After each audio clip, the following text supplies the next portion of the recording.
उत्तर प्रदेश के नामी गिरामी माफियाओं और राजनेताओं के लिए सीतापुर जेल सबसे मुफीद बन चुकी है। अभी हाल फिलहाल समाजवादी पार्टी के वरिष्ठ नेता पूर्व कैबिनेट मंत्री आजम खां रिहा हुए हैं और इसी सीतापुर जेल में उन्होंने 5 साल बिताए हैं। और अब खबर ये आ रही है कि मौलाना तौकीर रज़ा को सीतापुर जेल में शिफ्ट किया जा सकता है। तौकीर रज़ा को बरेली बवाल के बाद गिरफ्तार किया गया है। तौकीर रज़ा समेत 8 लोगों की गिरफ्तारी हुई है और उन्हें फिलहाल बरेली जेल में बंद किया गया है। लेकिन बरेली में जो माहौल है, सुरक्षा कारणों के चलते उन्हें सीतापुर जेल लाया जा सकता है, ऐसी चर्चाएं तेज हो चली हैं। साथ ही आपको बता दें, सीतापुर वो जेल है जिसमें इससे पहले मुख्तार अंसारी, अतीक अहमद, कुलदीप सेंगर, बड़े बड़े नाम हैं जो बंद रह चुके हैं। और आजम खां के लिए तो ये जेल जैसे ही होती है या उन्हें गिरफ्तार किया जाता है तो इसी जेल में लाया जाता है। 2 बार सीतापुर जेल वो आ चुके हैं। पहले 27 माह बंद रहे, फिर वो 23 माह बंद रहे।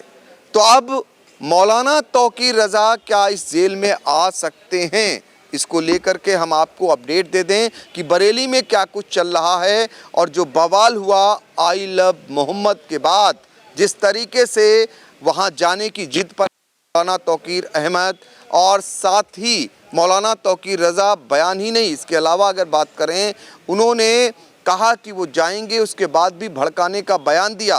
ताबड़तोड़ मुकदमे दर्ज हुए और फिर योगी का उस पर बयान आया। क्या बयान आया ये भी हम आपको बताएंगे। क्या मौलाना तौकीर रज़ा को सीतापुर लाया जा सकता है? चलिए, हमारे सहयोगी निशांत गुप्ता जुड़ रहे हैं। फिलहाल बरेली में उनकी गिरफ्तारी हो चुकी है, जेल भेजा जा चुका है। अब जो सीतापुर जेल की अगर बात करें तो क्या चर्चाएं आपको बरेली से मिल रही हैं और बरेली में क्या कुछ हुआ? देखिए सर, आई लव मोहम्मद का जो विवाद है वो लगातार बढ़ता जा रहा है। जैसे कि बरेली में कल शुक्रवार को जुमे की नमाज के बाद बवाल हुआ, वहाँ पुलिस पर पथराव हुए तो पुलिस को भी जो है लाठीचार्ज करना पड़ा। और ऐसे में जो आईएमसी के अध्यक्ष हैं तौकीर रज़ा, उन्हें बरेली पुलिस ने उनके समेत 7 मतलब कुल 8 लोगों को गिरफ्तार किया, जिसमें तौकीर रज़ा समेत 7 लोग और हैं और सभी को गिरफ्तार कर लिया है। गिरफ्तार करने के बाद अगर हम जानकारी दें तो आज सुबह ही तौकीर रज़ा का मेडिकल कराया गया था और उसी के बाद जो उनको जो है बरेली जेल जो है वहाँ पर पेश करने के बाद बरेली जेल में भेज दिया गया था। सुरक्षा की दृष्टि से जो है मौलाना तौकीर रज़ा को सीतापुर यही जेल में लाया जा सकता है, ये ऐसी चर्चा है। और अभी की अगर हम ताज़ा अपडेट दें तो इस वक्त बरेली में जो है पुलिस प्रशासन के जो अधिकारी हैं वो प्रेस कॉन्फ्रेंस कर रहे हैं और प्रेस वार्ता के बाद जो है माना जा रहा है कि बरेली जेल से तौकीर रज़ा को निकाल करके वहाँ तैयारी चल रही है और इसी सीतापुर जेल में लाया जाएगा। तौकीर रज़ा पर जो कुल 10 मुकदमे दर्ज है, जिसमें 7 मुकदमे में जो है तौकीर रज़ा के भी नाम शामिल है।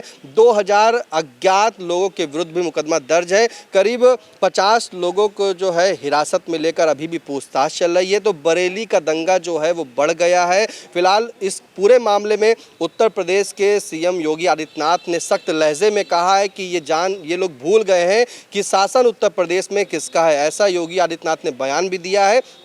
सुरक्षा की दृष्टि से तौकीर रज़ा को इसी जेल में लाया जा सकता है। सबसे बड़ी बात सर अगर बताएं तो जिस तरह से तौकीर रज़ा ने कल बीते शुक्रवार को यानी कि 26 सितंबर 2025 को शुक्रवार को कहा भी था, जब उनको पुलिस ने नज़रबंद कर दिया था, तो एक पत्र जारी हुआ था। उस पत्र में लिखा था कि जो है तौकीर रज़ा के द्वारा कह दिया गया है कि कोई प्रदर्शन नहीं किया जाएगा। लेकिन तौकीर रज़ा ने उसमें बयान जारी करके कह दिया था कि ये जो पत्र जारी हुआ है वो उनका नहीं है, फर्जी लेटर जारी हुआ है। अगर कुछ भी होता है जुमे की नमाज के बाद तो प्रशासन जो है इसका जिम्मेदार होगा। और ऐसे ही हुआ, जैसे ही जुमे की नमाज पढ़ ली गई उसी के बाद पूरे बरेली में बवाल हो गया। जो भी पैरामिलिट्री फोर्स लगी थी, ड्रोन कैमरे लगे थे और कई जिलों की पुलिस पहले से ही मुस्तैद थी, उसके बाद और भी पुलिस बुलानी पड़ी। पुलिस ने जो है लाठीचार्ज किया था क्योंकि प्रदर्शनकारी जो थे उन्होंने पुलिस पर पथराव वहां पर फेंका था। तो उसमें 15 पुलिसकर्मी भी जो है घायल हुए थे। और उसी के बाद जब ये पूरा प्रकरण हुआ तो तौकीर रज़ा की तलाश जारी रही, तेजी बढ़ गई कि आखिर तौकीर रज़ा कहाँ है। तो तौकीर रज़ा को जब गिरफ्तार किया गया तो सुबह ही जो है बताया जा रहा है कि करीब 5 से 6 बजे के बीच उनका मेडिकल कराया जाता है, न्यायालय पेश किया जाता है और उसी के बाद जो है उन्हें बरेली जेल में शिफ्ट किया जाता है। और अभी जो अपडेट है वो इसी जेल में, सीतापुर की जो जेल है जहां से अभी आजम खां जो समाजवादी पार्टी के वरिष्ठ नेता है ये रिहा हुए हैं और अब आशंका यही जताई जा रही है कि कुछ देर के बाद इसी जेल में तौकीर रजा आईएमसी के जो अध्यक्ष हैं वो लाए जा सकते हैं। तो देखिए, तौकीर रजा सीतापुर जेल में लाए जा सकते हैं। इसको लेकर जेल अधीक्षक सुरेश कुमार सिंह से हमने जानकारी की तो उनका कहना है फिलहाल उन्हें ऐसी कोई जानकारी नहीं मिली है, लेकिन बरेली से जो खबरें छनकर आ रही हैं वो ये आ रही हैं कि बरेली का बवाल सबने देखा कि भारी पुलिस फोर्स तैनात करने के बावजूद, सुरक्षा व्यवस्था चाक चौबंद होने के बावजूद पुलिस मार्च पास्ट करती रही, पैरामिलिट्री फोर्स पीएसी बल लगाया गया और कई जनपदों से पुलिस फोर्स को वहां लगाया गया और ड्रोन कैमरे से निगरानी की जा रही थी, फिर भी बवाल हो गया और आखिर में पुलिस को लाठी चार्ज करना पड़ा। अब पुलिस की यहां पर कार्रवाई शुरू हो गई है और सीएम योगी आदित्यनाथ शायद ऐसे लोगों को फिर से मिट्टी में मिलाने की तैयारी में जुट गए हैं। जिस तल्खी के साथ मुख्यमंत्री योगी आदित्यनाथ का बयान आया है उसके बाद यहाँ पर कार्रवाइयाँ तेज हो गई हैं और उच्च अधिकारी भी बरेली पहुँच चुके हैं। अब ये खबरें आ रही हैं कि मौलाना तौकीर रजा को सीतापुर जेल लाया जा सकता है। अब देखना होगा कि अगर वहाँ से शिफ्ट होते हैं तो फिर से एक बार सीतापुर जेल सुर्खियों में बनेगी, क्योंकि यहाँ पर जितने भी नामचीन अपराधी हों या राजनेता बंद रहे हैं तो कहीं न कहीं सीतापुर जेल सुर्खियों में रही है। सीतापुर से आई इंडिया के लिए अपने सहयोगी निशांत गुप्ता और हसन गोगा के साथ डॉक्टर पंकज सिंह गौर।